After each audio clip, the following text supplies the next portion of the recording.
منتخب المپیک کشور اولین بازی خود را با ملی پوشان عربستان سعودی در دوره بازی‌های مرحله گروهی جام آسیا 2 نمود.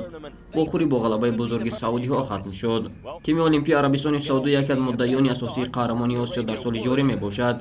تیم مذکور بعد دو موسم نابرابر که در سالهای 2013 و 2020 که به فینال برآمده بودند دچار شکست شدند و امسال با یک تیاری خیلی خوب به قهرمانی آسیا آمدند.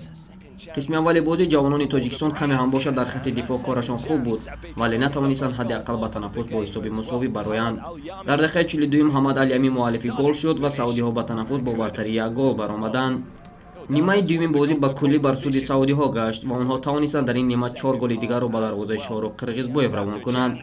ایمان یحیی و هیثم اسیری تا دقیقه 70 حساب واخری را 3-0 نمودند. مطیب الحربی باشد مؤلفی گل چهارم شد. در دقیقه‌های آخری رقابت حمایتگران تیم ما در داخل جریمه‌گاه قاعده بازی را ویران نمودند و داور کوریایی پنالتی تعیین کرد. عبدالله ردیف از عهده اجرای پنالتی خوب برآمد. همینطور عربستان سعودی در واخری نخستین خود به غلبه بزرگ دست یافت. قید کردن ضرور است که کنفدراسیون فوتبال آسیا در یک وقت چند مسابقه‌های قهرمانی را راه‌اندازی کرده است که این تاثیر منفی خود را به تیم المپیک کشور رسانید، چون که یک قطار فوتبالبازان اساسی تیم المپیک تاجیکستان در حال حاضر در هیئت تیم ملی در بیشکک قرار دارند. همچنین در همین گروه منتخب تا 23 ساله ژاپن امارات متحده عرب را شکست داده صاحب 3 امتیاز شد. عربستان سعودی با برتری بیشتری گل‌ها موقتا صدر جدول را صاحب شده است.